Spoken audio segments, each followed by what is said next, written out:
ही वो किताब है जो हमारे घर में पड़ी रहती है, लेकिन पढ़ता कोई नहीं। अल्लाह अकबर। खान साहब की बात बिल्कुल ठीक है कि वक्त के साथ ये महंगाई में थोड़ा बहुत कमी जरूर होगी। सब्सक्राइब करें और बेल दबाएं ताकि कोई खबर रह न जाए।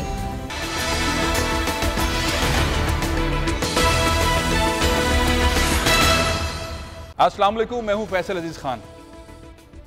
इस 21वीं सेंचुरी में कितने मुसलमान ऐसे हैं जो अल्लाह ताला की किताब, जो रसूल अल्लाह सल्लल्लाहु अलैहि वसल्लम पे अल्लाह ताला ने उतारी, उस पर अमल दरामद कर रहे हैं। यानी कि कुरान शरीफ को पढ़ रहे हैं, तिलावत कर रहे हैं, सुन रहे हैं, लेकिन अमल दरामद कितना कर रहे हैं। लोग कहते हैं कि अगर इस कुरान पर, कुरान करीम पर, कुरान मजीद पर अमल दरामद किया जाए, अपनी ज़िंदगियों में लाया जाए, तो इतनी आसानियाँ पैदा हों कि शायद मुश्किलात न रहें।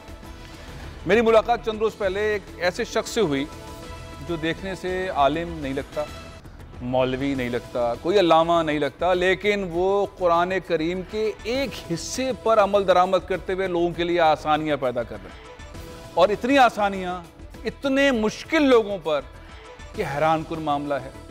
जब उनसे गुफ्तगू हुई तो पता ही चला कि नहीं, ये तो टेक्नोलॉजी जापान के किसी गांव के अंदर थी और वो टेक्नोलॉजी जापानीज़ के पास थी और वो टेक्नोलॉजी जापानीज़ अपने लोगों के लिए कर रहे थे।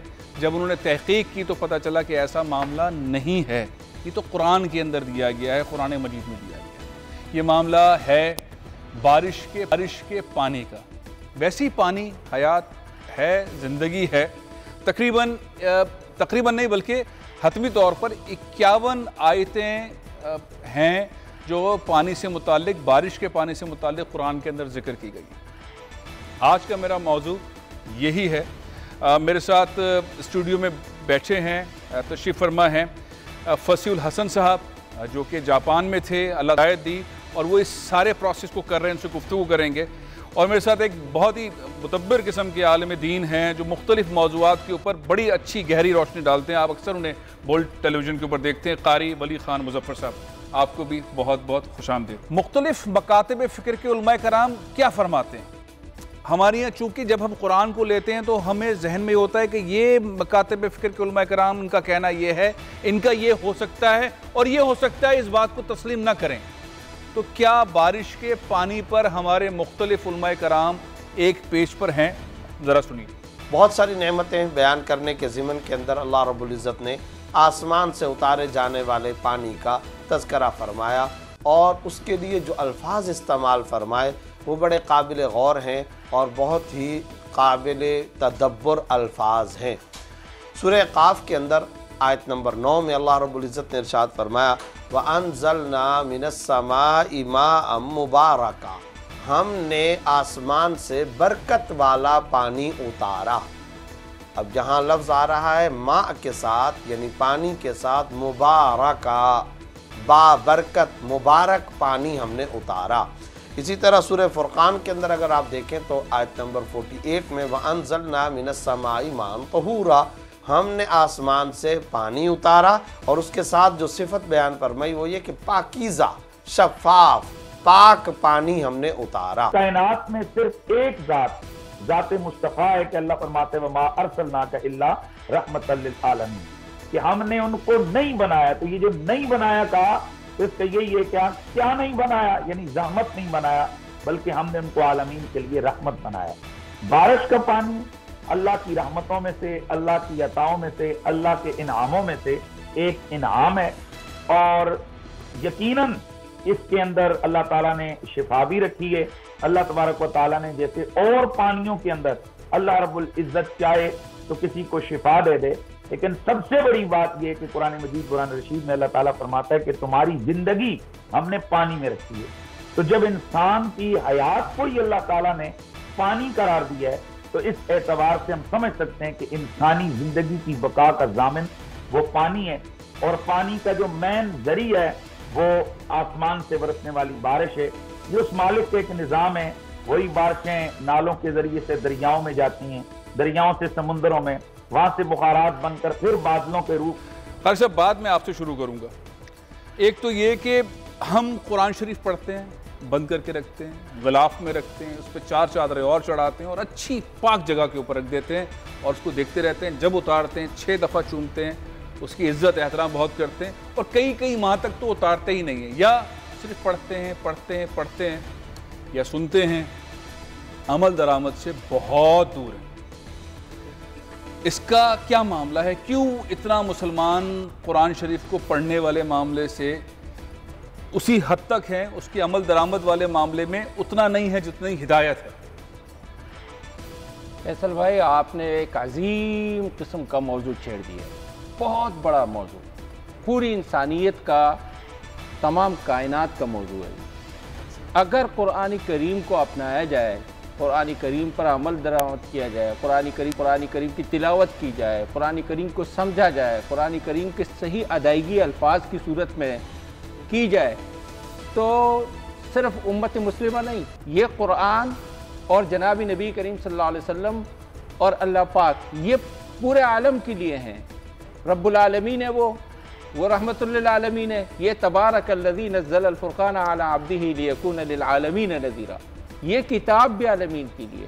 सुभान अल्लाह। मैं आपकी बात जो आपने फरमाया कि उम्मत भी, इंसानियत भी इस किताब को कितना जो है ना वो लेती है और इस पर कितने वो गलतियाँ कर रही हैं, या इस हवाले से कितने मुजरिम बन रहे हैं। अभी थोड़ी देर पहले मैं एक लतीफ़ा पढ़ रहा था कि एक स्कूल में एक टीचर ने तलबा से कहा कि हमने लाइब्रेरी कायम की हैं, आप सारे बच्चों के घरों में कुछ न कुछ किताबें होती होंगी, जो किताबें पुरानी हो चुकी हैं या उनको कोई पढ़ नहीं रहा, वो किताबें आप कर ले आएं, हम अपनी लाइब्रेरी की जीनत बना देंगे। बच्चों ने कहा यस सर। तो वो जब किताबें लेकर आए कल के दिन, जिस बच्चे से पूछ रहे हैं वो कुरान करीम दे रहे हैं, जिस बच्चे से पूछ रहे हो कुरान करीम दे रहे हैं। उन्होंने कहा भाई ये क्या मसला है, सब कुरान करीम लेकर आए। एक बच्चे ने उठकर खड़े होकर कहा कि ये वो किताब है जो हमारे घर में पड़ी रहती है, लेकिन पढ़ता कोई नहीं। अल्लाह अकबर। ये सूरत हाल है। इसीलिए पैगंबर क़यामत के दिन इस उम्मत की शिकायत अगर करेंगे ना, तो वक़ाल रसूल या रब्बी इन्न क़ौमी इत्तख़ज़ू हाज़ल क़ुरआन महजूरा, कि रसूल कहेंगे कि ए मेरे मौला, ए मेरे रब, मेरी उम्मत ने इस कुरान को पसे पुश डाल दिया था। बारिश के पानी या कुरान करीम या इस तरह के तमाम मौज़ूआत, ये सब चीज़ों पर तफसील से आप कई सारे प्रोग्राम करें।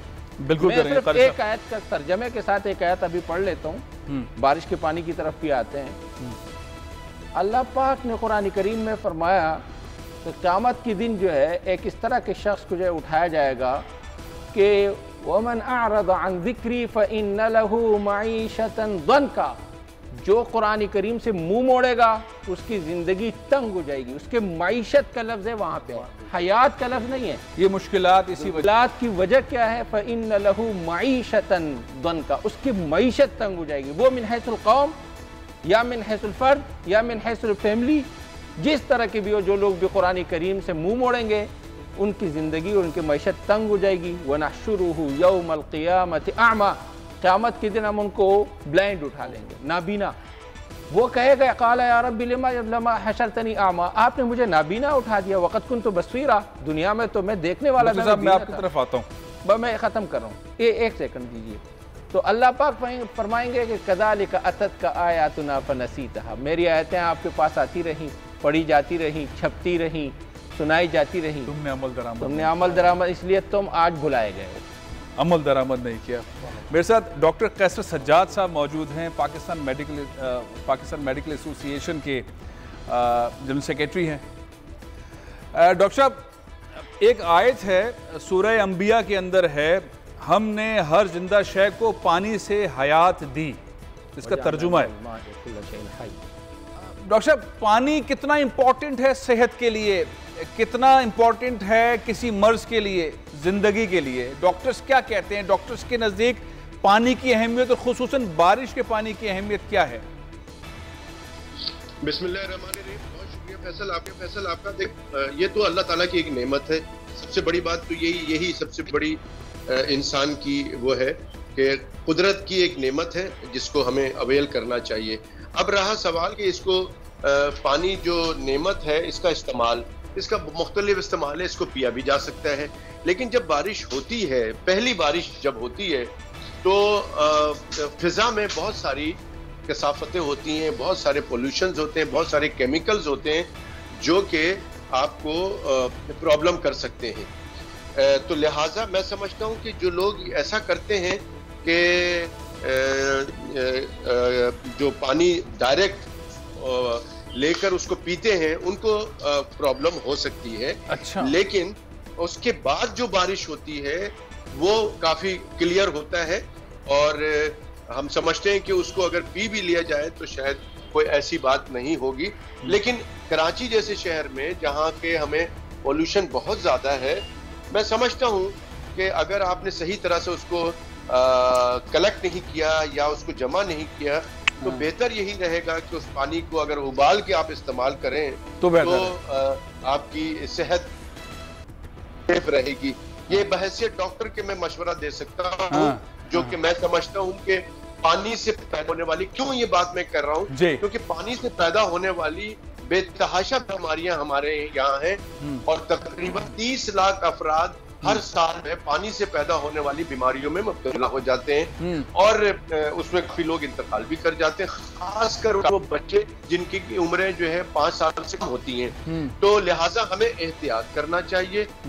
लेकिन जहां तक साइंसी मामला है तो मैं समझता हूँ कि जो पहली बारिश होती है उसमें वो खतरात हैं, उसमें साइंस ये कहती है, साइंस ये कहती है कि उसमें खतरात हैं, और अगर दूसरी और तीसरी और चौथी और उसके बाद वाली बारिश है तो उसका पानी जो है वो इस्तेमाल किया जा सकता है। पहले वाली बारिश के बारे में भी आप कह रहे हैं कि उसको उबाल के पीना चाहिए। बहुत बहुत शुक्रिया डॉक्टर कैसर सज्जाद साहब।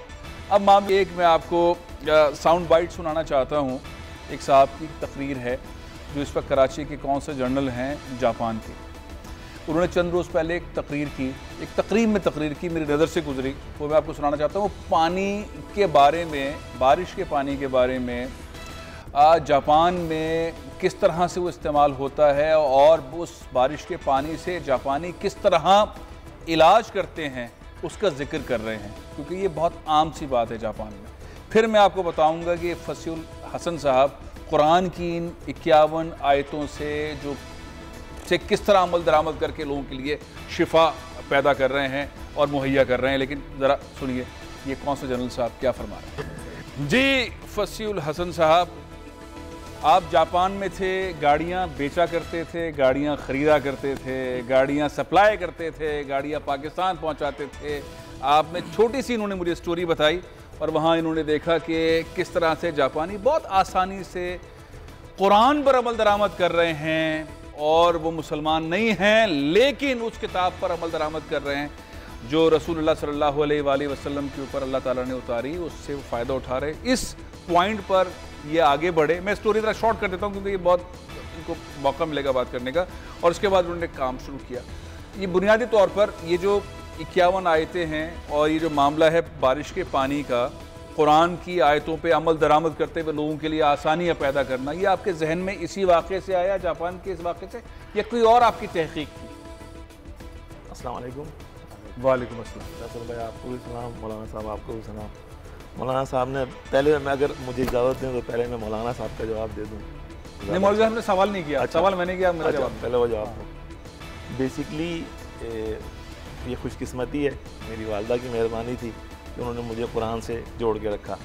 जब मैं जापान में भी था, जब भी मैं कोशिश करता था कि कुरान को कम से कम अपनी ज़बान में ज़रूर पढूं, उसका फ़ायदा ये होता था कि जब आप वही चीज़ें उस माशरे के अंदर देखते थे तो आप हैरान हो जाते थे कि ये तो वो माशरा है जो कुरान चाहता है, सिवाय दो तीन चीज़ों के उस पर बात हो सकती है। उसमें एक ये पानी का भी था। अच्छा, जब मैंने ये पानी का पढ़ा तो मेरे जो जापानीज़ दोस्त हैं वो मुझसे बातचीत करते थे। अच्छा, क्योंकि हमारा पाकिस्तान आना जाना था, यहाँ के हालात थे, यहाँ की परेशानियाँ देखते थे, तो हर इंसान का ये फितरती वो है कि वो अगर वो अच्छे घर में पैदा हुआ है शायद वो आसानियाँ, क्योंकि माँ बाप को देखता आया तो शायद वो चाहता है कि यार ये आसानियाँ जैसे वहाँ मिल रही हैं यहाँ पे भी मिलें। लेकिन प्रॉब्लम ये आती थी कि जब वो यहाँ बात करते थे तो यहाँ के लोग उसको एक्सेप्ट करने पर तैयार नहीं होते थे। किस्सा मुख्तसर ये है कि मेरे कुछ जापानीज़ दोस्त थे जिन्होंने इस पे काम कर रहे थे, तो मैं उनसे कभी कभी जब बातचीत होती थी, अच्छा वो मेरे साथ पाकिस्तान आते रहते थे वो जापानीज़ दोस्त, तो वो पाकिस्तान के हालात हो गए, कीनिया के हालात हो गए, हम लोग जहाँ जहाँ हमारे काम चल रहे थे वहाँ हम लेके जाते थे, वो तकरीबन एक ही जैसे हैं, थर्ड वर्ल्ड के हालात।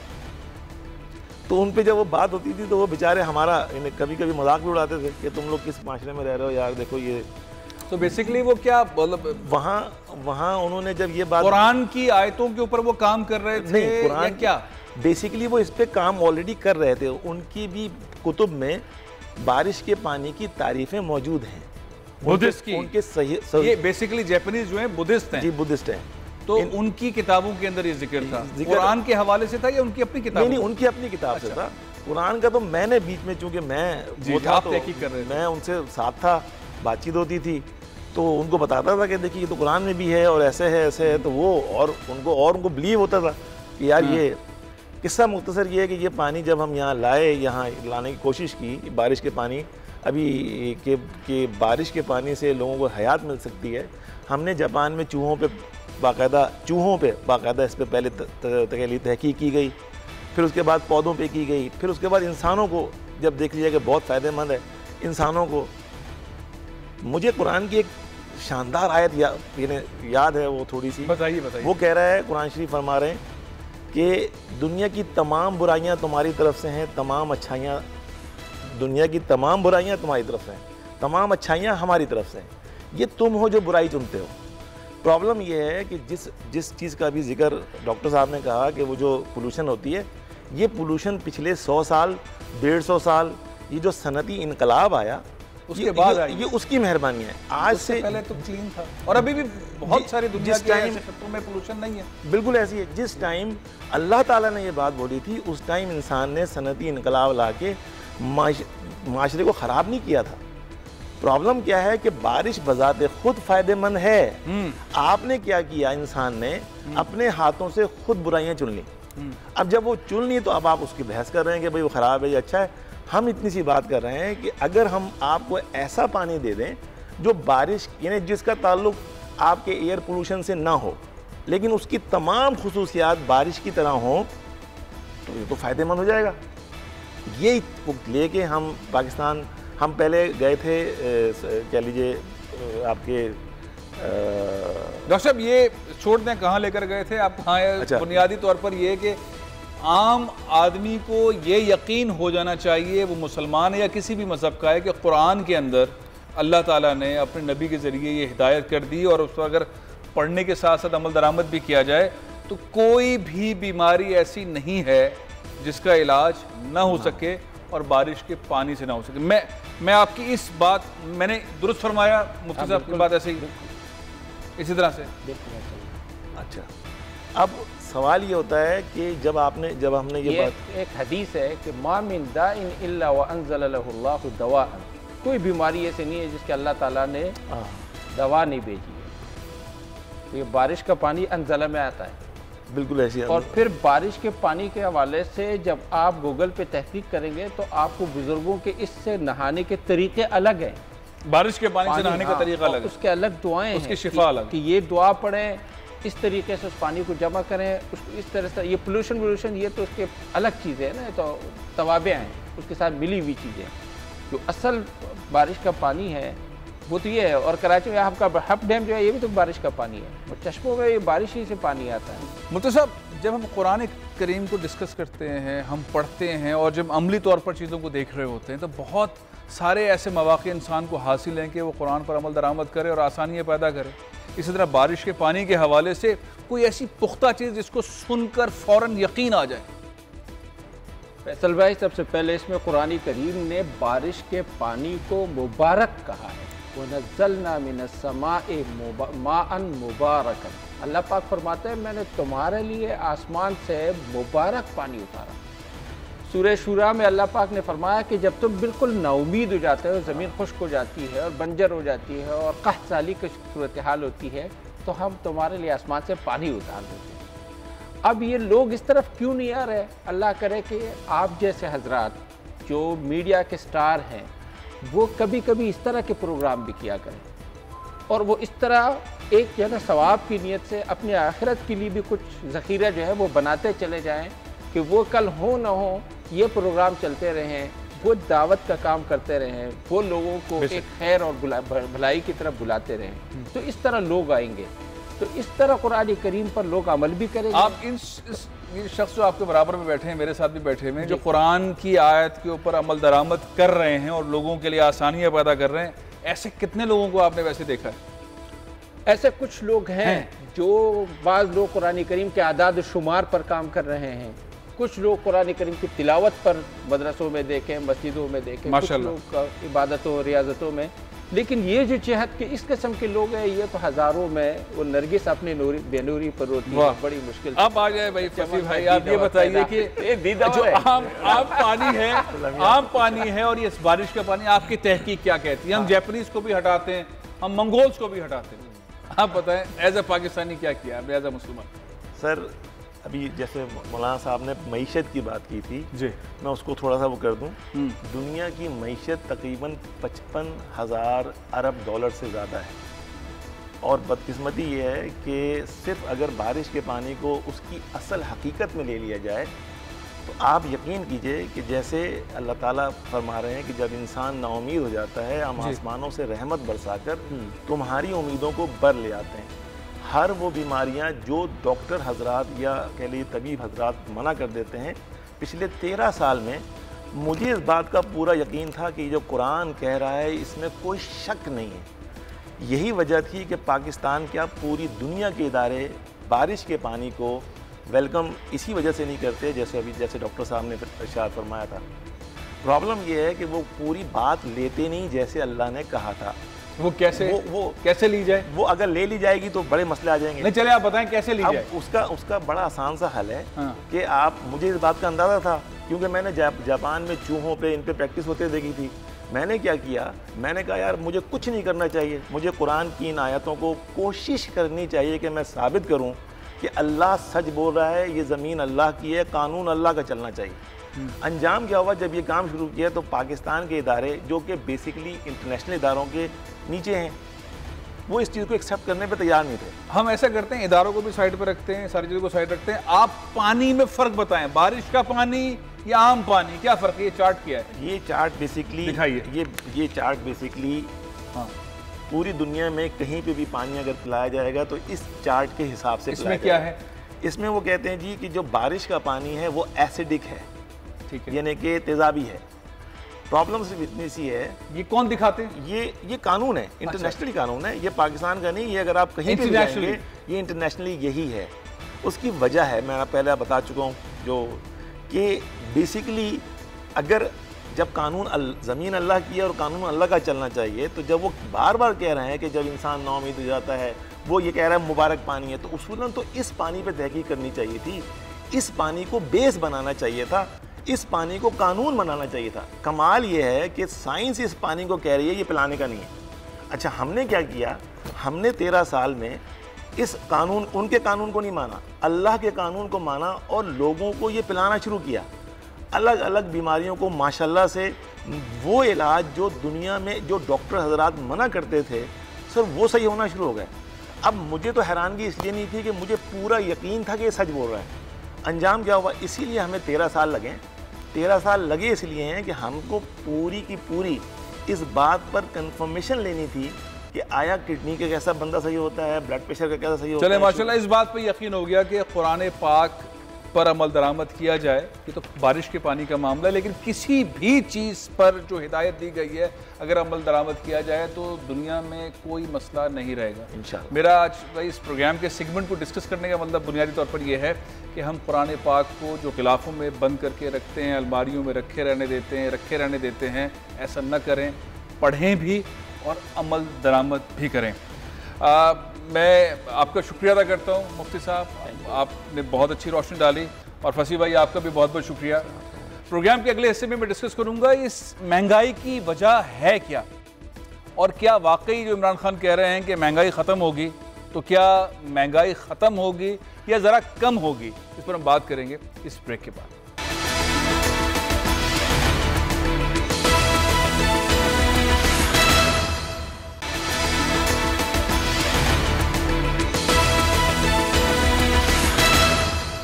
Welcome back. क्या कभी महंगाई में कमी आएगी? क्या कभी ऐसा होगा जो इमरान खान साहब इस वक्त कह रहे हैं कि चूंकि आलमी तौर पर महंगाई है, सारी दुनिया में महंगाई है, इसलिए पाकिस्तान में भी महंगाई है, और जैसे ही दुनिया भर में महंगाई में कमी आएगी तो पाकिस्तान में भी कमी आएगी? लोगों को ऐसा लगता है कि ऐसा नहीं होगा, क्योंकि हर चीज़ जो पाकिस्तान में कीमतें बढ़ जाती हैं तो नीचे नहीं होती। हो सकता है अमेरिका में नीचे आ जाए, हो सकता है सऊदी अरब में नीचे आ जाए, हो सकता है दुबई में नीचे आ जाए, क्योंकि वहाँ पे गवर्नेंस है, मैनेजमेंट है, करप्शन नहीं है तो नीचे आ जाए। लेकिन पाकिस्तान में अगर ये कीमत ऊपर चली जाती है तो फिर नीचे नहीं आती। एक मामला ये है। तो क्या ऐसा होने वाला है, ऐसा होगा? दूसरा मामला ये है कि जो पाकिस्तान का तजारती खसारा है जो 20 अरब 64 करोड़ डॉलर तक पहुँच गया है, ये कभी इस खसारे के ऊपर हम कमी कर सकेंगे? हो सकेगा? बिजली की कीमतें कम हो सकेंगी? ये होगा क्या? और सनतकारों के जो मसाइल हैं वो हल होंगे? ये बहुत सारे मौज़ूआत हैं और इसके लिए मैंने एक बहुत ही माहिर बिजनेस कम्युनिटी के बिजनेस लीडर, बल्कि बिजनेस टाइकून जुबैर मोतीवाला साहब, मैंने आपके सामने 3 सवाल रखे। अब लोग क्या करें? क्या महंगाई कम होगी? क्या तजारती खसारा कम होगा? क्या दुनिया भर में जिस तरह महंगाई डाउन होगी तो पाकिस्तान में भी वाकई इमरान खान साहब जो कह रहे हैं वैसे ही ग्राउंड रियलिटीज़ हैं? बिजनेसमैन, बिजनेस कम्युनिटी, आम आदमी को इसका वाकई समरात मिलेंगे? अगर आप इनको देखें, वहां अगर इसको कंट्रोल कर ले और सप्लाई साइड इकोनॉमिक्स को समझ और सप्लाई एंड डिमांड के अंदर ये सप्लाई जो भी इसका कॉन्सिक्वेंसेस होता है उसको बाद में और बढ़ जाती है। ऑटोमेटिक है ये। बाकी चीजों बाकी कहते हैं जब अब उधर बढ़ गया तो ये तो दे रहे हैं, ये भी देंगे। इस तरह से वो महंगाई पर कंट्रोल से बाहर निकल गई। अब भी उसका रास्ता यही है कि आप सप्लाई इकोनॉमिक्स जो है ना ये महंगाई कम होगी और ये आपको सब्सिडाइज करके करना पड़ेगा, क्योंकि अब आप बहुत देर आपने कर दी, जब इसको करना पड़ेगा। दूसरा जो इसका जो तरीकेकार है वो बिल्कुल डेफिनेटली खान साहब की बात बिल्कुल ठीक है कि वक्त के साथ ये महंगाई में थोड़ा बहुत कमी जरूर होगी, क्योंकि हमारी डायरेक्टली लिंक इम्पोर्ट के अंदर जो फेरिस्त है हमारा जो है ना वो ऑयल पहले जो चीजें इंपोर्ट नहीं होती थी अब वो भी हमें इंपोर्ट करनी पड़ी। पिछले साल हमने जो ना पिछले साल के आखिर में, इस साल के शुरू में, पिछले साल के आखिर में हमने जो है ना गंदम भी इंपोर्ट की, हमने चीनी भी इंपोर्ट की। ये जो है ना ये इसने हमारा बड़ा बलून किया हमारे इंपोर्ट बिल को और हमारा जो तिजारती खसारा है वो बढ़ गया। और ये तिजारती खसारा उसी सूरत में कम हो सकता है जब या तो हम अपनी एक्सपोर्ट्स बढ़ा दें बहुत ज्यादा या हम अपनी इंपोर्ट्स को कम करें। तो ये दोनों चीजें इस वक्त और मुमकिन नहीं थी, तो इसलिए हमको जो नहीं ये महंगाई का जो हमारे पास असर आया सबसे ज्यादा उसी पे आया। रुपए की जो कदर कम हुई वो उसकी भी वजह वही है कि हमारे पास डॉलर खरीदने के पैसे नहीं है। जब हम डॉलर जब नहीं खरीद सकते और हमारी जो खरीदने की ताकत कम हो गई तो डॉलर भी एक कमोडिटी है, वो भी एक ऐसी चीज जैसे आटा, ऐसे लोग खरीद के रखते हैं प्रॉफिट के लिए। वो आपने वो तो अलग बात है, लेकिन इसके यहाँ जो है ना जब आपकी डॉलर की डिमांड ज्यादा हो गई, अगर आपका $60 का तेल था वो $84 पे पहुंच गया, तो अब ये $24 का जो डिफरेंस है वो आपकी महंगाई है। उसको जो है कंट्रोल करने के लिए आपको बहुत सारी चीजें करनी पड़ती हैं, जिसके अंदर अब ये जो ये स्टेट बैंक ने जो किया है, जो उनकी दानिश में वो ठीक है, इंटरनेशनल इकोनॉमिक्स भी ठीक कहती है, लेकिन हमारे मुल्क के लिए वो फिट नहीं है कि आप इंटरेस्ट का रेट बढ़ा दें तो आपकी जो है ना इन्फ्लेशन कम हो जाएगा। मैं इनसे ये कहता हूँ कि इन्फ्लेशन जब आप इंटरेस्ट का रेट कम करेंगे, पाकिस्तान जैसे ममालिक में, सिर्फ पाकिस्तान में नहीं, जितने थर्ड वर्ल्ड कंट्रीज हैं उनके अंदर आपकी महंगाई और बढ़ेगी, क्योंकि ये आपका कॉस्ट टू प्रोड्यूस को बढ़ा देता है। आपकी प्रोडक्शन कॉस्ट को जब बढ़ाता है तो आपकी डेफिनेटली जो है ना जो इम्पोर्ट सब्स्टिट्यूट इंडस्ट्री है, जो यहाँ की जो बनाते हैं महंगी होंगी, जब महंगी होगी तो महंगी हमको बेचनी पड़ेगी, जब महंगी बेचनी पड़ेगी तो महंगाई बढ़ेगी। जुबैर भाई, ये जो हम पूरा साल अगर इसको डिस्कस कर लें, क्योंकि अब ये साल ख़त्म हो रहा है, पूरे साल में हुकूमत की महंगाई को हैंडल करने के लिए या बिजनेस कम्युनिटी को अच्छा इन्वायरमेंट देने के लिए कौन से ऐसे इक़दाम रहे हैं जिसको सराहा जाना चाहिए? देखिए, इनके जो इक़दाम जो प्राइम मिनिस्टर जो बात करते हैं, मैं तो जब भी उनसे मिला वो एक ही बात करते हैं कि कैपिटल फॉर्मेशन होनी चाहिए, मिलें नहीं लगनी चाहिए, एम्प्लॉयमेंट वहीं से क्रिएट होगा और जो है ना प्रॉफिट करना कोई बुरी बात नहीं है, और हमको जो है ना मुझे किसी तरह से भी एम्प्लॉयमेंट बढ़ानी है, एक्सपोर्ट बढ़ानी है, आपको जो चाहिए आपको मुराद दूंगा। लेकिन जब आप दूसरी तरफ प्रैक्टिकली देखते हैं तो वहाँ क्या आपको मिलता है? कुछ भी नहीं देखिए, आप DLTL को देखें, उन्होंने कहा जी आप कंटिन्यू रहेगा, फिर आज हमें इशारे ये मिल रहे हैं कि वो कंटिन्यू नहीं होगा। हमने तो अपने माल बेच लिए इंपोर्ट के अंदर। इसी तरह से जो एक इनेबलिंग एटमॉस्फेयर होता है, जिसे कहते हैं ना कि भाई आपको इनेबलिंग एटमॉस्फेयर मिलेगा जिसमें आप काम करने की आपको सहूलियात होंगी, कॉस्ट ऑफ डूइंग बिजनेस हम कम करेंगे। ये दोनों चीजें नहीं हुई, इसलिए नहीं हुई है कि जो हमारा जो पोजीशन है कॉस्ट ऑफ डूइंग बिजनेस और बढ़ गया, इसलिए कि हमने जो ऐप के साथ एग्रीमेंट की है उसमें बहुत सारी हमने जो है उनकी बातें मानी है, जिसमें गैस की प्राइस बढ़ाना, जिसमें इलेक्ट्रिसिटी की प्राइस बढ़ाना, ये सारी चीजें जो है ये they are going towards actually increasing the inflation in the country. वो अगर आप देखेंगे तो कैसे होगा? बिल्कुल सही है, बिल्कुल सही, बड़ी अच्छी निशानदेही। इमरान खान साहब तो चाहते हैं कि सब कुछ हो, लेकिन ग्राउंड पे सूरत हाल मुख्तलिफ होती है। बहुत बहुत शुक्रिया, बहुत बहुत शुक्रिया ज़ुबैर। मेरे साथ फैसलाबाद से चौधरी सलामत अली साहब मौजूद हैं, बड़े बिजनेस टाइकून हैं, पंजाब और पाकिस्तान की मजमूई तौर पर एक्सपोर्ट इम्पोर्ट और जो प्रॉब्लम है टैक्स के उनके ऊपर बड़ी गहरी नज़र रखते हैं। चौधरी साहब अस्सलाम वालेकुम। चौधरी साहब 2021 ख़त्म हो रहा है, हमने महंगाई महंगाई महंगाई बहुत सारी महंगाई पाली इस साल के अंदर। अब वज़ीर आज़म कह रहे हैं कि आप फिक्र ना करें, महंगाई नीचे होगी, घबराना नहीं है। आपके ख्याल में तजारती खसारा, आपके ख्याल में इम्पोर्ट का बिल, एक्सपोर्ट का बढ़ना, उसके बावजूद भी मसला हल ना होना, बिजली महंगी होना, इंडस्ट्री को गैस ना मिलना, टैक्सेस में इजाफा और ये IMF की तरफ से एक और तोहफा, हम 2022 में क्या हासिल कर पाएंगे और 2021 में हमने क्या क्या नुकसानात किए? 2021 में नुकसान तो यही हो रहे हैं कि एंड के ऊपर इन्होंने जो है बिजली की प्राइस में इजाफा कर दिया है, गैस की प्राइस में इजाफा कर दिया है, टैक्स की प्राइस में इजाफा कर दिया है। उसके बाद ये जो तमाम की तमाम चीज़ें ये बढ़ी हैं और रियलाइज करना जो है मुश्किल से मुश्किल तर हो गया है जी। तो इन हालात में चीज़ों का नीचे आना पॉसिबल नहीं है। जब तक डॉलर नीचे नहीं आएगा हम कैसे दालें घी सस्ता कर सकेंगे ना। टोटल हमारा नंबर इस वक्त दुनिया में 6ठे नंबर पे एज ए इम्पोर्ट कंट्री आ गए।